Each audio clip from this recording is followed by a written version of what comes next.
Vocês viram que no caso do Porta dos Fundos, o mesmo desembargador que há anos atrás absolveu, liberou, sei lá, enfim, Bolsonaro, numa declaração homofóbica de Bolsonaro, agora censurou o Porta dos Fundos. Então, você pensa o seguinte, há uma contradição, é o mesmo desembargador que toma duas decisões opostas, diametralmente opostas.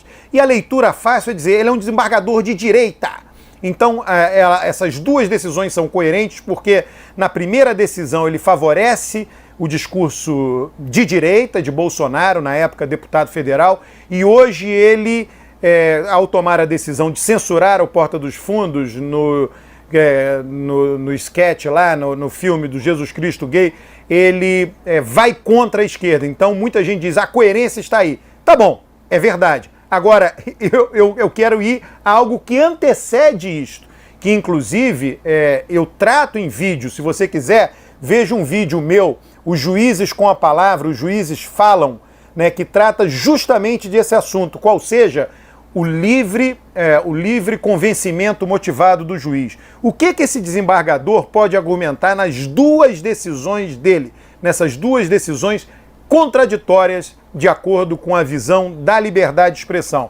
Ele pode basicamente afirmar que o seguinte, em ambas as decisões, ele lançou mão do princípio jurídico consagrado em nossos códigos processuais, o princípio jurídico do livre convencimento motivado do juiz. Naquela decisão, o livre convencimento motivado dele, juiz, o levou a concluir que Bolsonaro poderia falar o que estava falando. E nesta decisão, o mesmo livre convencimento motivado do mesmo juiz levou à conclusão de que o Porta dos Fundos não podia falar do que ele está falando. Ou seja, o livre convencimento, isso é legal, isso está em nossos códigos de processo. E ninguém fala disso.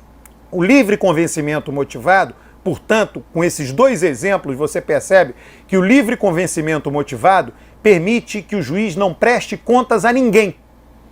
Ele não presta contas a ninguém, ele não pode ser responsabilizado por nenhuma decisão, porque qualquer decisão que ele tome, ele sempre irá dizer que aquela decisão se baseou no livre convencimento motivado.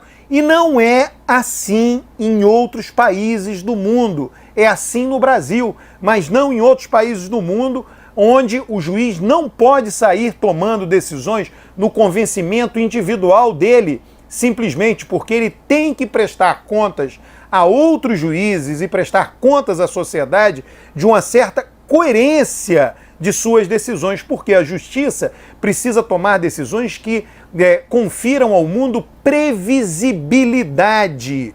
O mundo no qual nós vivemos, que é um mundo capitalista, que é um mundo... não precisava ser capitalista. O mundo que qualquer ser humano vive, nós exigimos que o mundo para nós seja previsível. A gente tem que sair de casa num dia de semana, num dia de trabalho, para ir trabalhar, tendo a previsão probabilística de que nossos colegas de trabalho também irão trabalhar. E todos vão chegar no escritório e trabalharão juntos. Ora, se você não souber o que vai acontecer no dia seguinte, tem uns que vão trabalhar, outros que não vão, e nada vai funcionar. E isso vale para qualquer relação.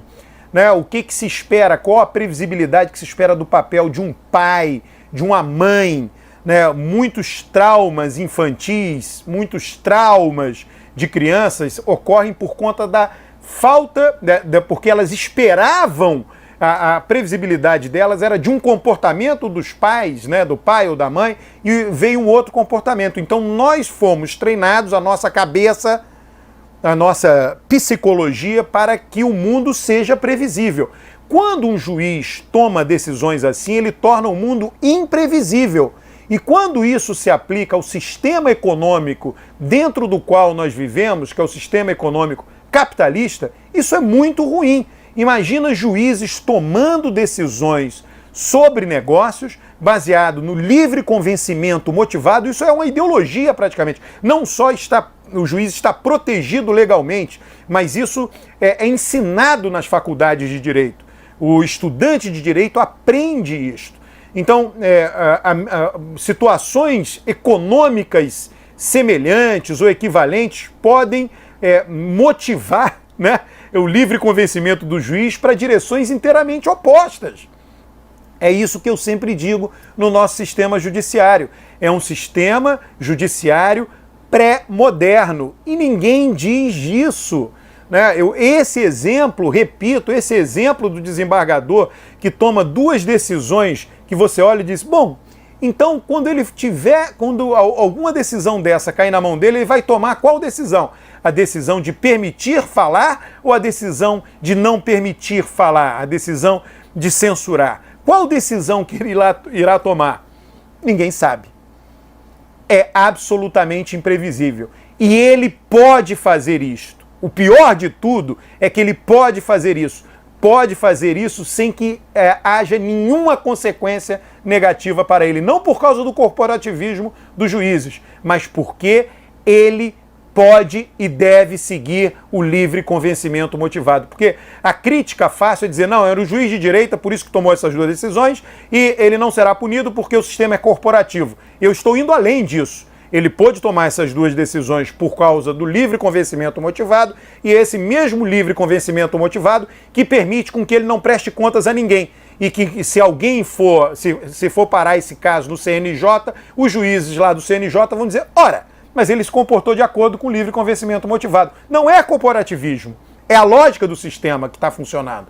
Não é puro e simples corporativismo. Enquanto a gente achar que é puro e simples corporativismo, não teremos condições de mudar isso. Ainda está longe de ser corporativismo. Eu não quero aqui, eu acho que é um tema mais complexo, discutir demais o mérito da decisão, toda a discussão da liberdade de expressão. Já passei a ler, depois de que tudo isso aconteceu, eu passei a ler algumas coisas sobre a liberdade de expressão. Eu já dei aula de John Stuart Mill, né, que foi o grande arquiteto da defesa da liberdade de expressão. Tem a passagem famosa de John Stuart Mill, na qual ele dá o exemplo do cristianismo, que o cristianismo era minoritário e aí, graças à liberdade dos defensores, enfim, dos cristãos, defenderem, fazerem proselitismo de sua religião, ele se tornou majoritário no mundo. Então o mundo é um mundo cético, incerto no futuro, você assegura a liberdade de expressão agora, porque você não sabe o que vai acontecer no futuro. Existem outros elementos na discussão de John Stuart Mill, um deles diz respeito à própria busca da verdade. Ele vai dizer que duas opiniões têm que estar em conflito, duas opiniões opostas têm que estar em conflito, porque provavelmente ambas têm parcialmente a verdade. Ele diz que é muito difícil que uma tenha 100% da verdade e a outra 100% da verdade. Ambas vão ter parcialmente corretas ou parcialmente erradas, e somente a liberdade de expressão assegura isso. É interessante notar, só para caminhar aí para o final, que várias instituições que buscam a verdade, dentre as quais universidades, o próprio sistema jurídico, eles limitam nos seus procedimentos de busca da verdade, eles limitam a liberdade de expressão, porque eles consideram que a liberdade de expressão afasta a conclusão da busca da verdade. Então, se você vai fazer uma tese de mestrado, doutorado, você não vai poder chegar lá e escrever o que você quer. Você vai ter um orientador, professores, vai ter uma banca, né? E essa banca e esses professores, esse orientador, representam uma maneira de pensar da instituição que vai limitar tudo aquilo que você pode pensar e, portanto, escrever em sua tese de mestrado, doutorado. Então há uma limitação, você está fazendo a busca da verdade no mundo universitário, científico, mas para que você obtenha a verdade, existem procedimentos que limitam a sua liberdade de expressão. A mesma coisa de respeito num tribunal, o que pode ser obtido numa investigação, o que não pode, alguma testemunha não pode chegar lá e sair falando o que ela quer. Tem limites à liberdade de expressão dentro de um tribunal, justamente porque ela busca a verdade. Então isso é só para tornar complexo esse debate. A gente pode depois, eu vou estudar um pouco mais para debater um pouco mais esse tema. Tem o caso aí de ser proibido propaganda de cigarros no Brasil e em vários outros países do mundo. É uma limitação da liberdade de expressão. A sociedade definiu que isso não pode ser feito, como propaganda de bebida no Brasil, ela não pode ter com a pessoa bebendo efetivamente a bebida. Pode haver propaganda, mas desde que a pessoa não beba. Isso é uma limitação da liberdade de expressão. Hoje já se discute, já se avançou nessa direção, da limitação de propaganda de comidas muito adocicadas, com muito sal, açúcar para crianças, ou a limitação até mesmo da venda disso em cantinas de escolas, em refeitórios. Então, é uma limitação da liberdade de expressão. Então, isso existe corriqueiramente, né? O que a gente acha que é, digamos assim, uma espécie de vaca sagrada do nosso liberalismo, não é tão assim quando a gente olha com a lupa.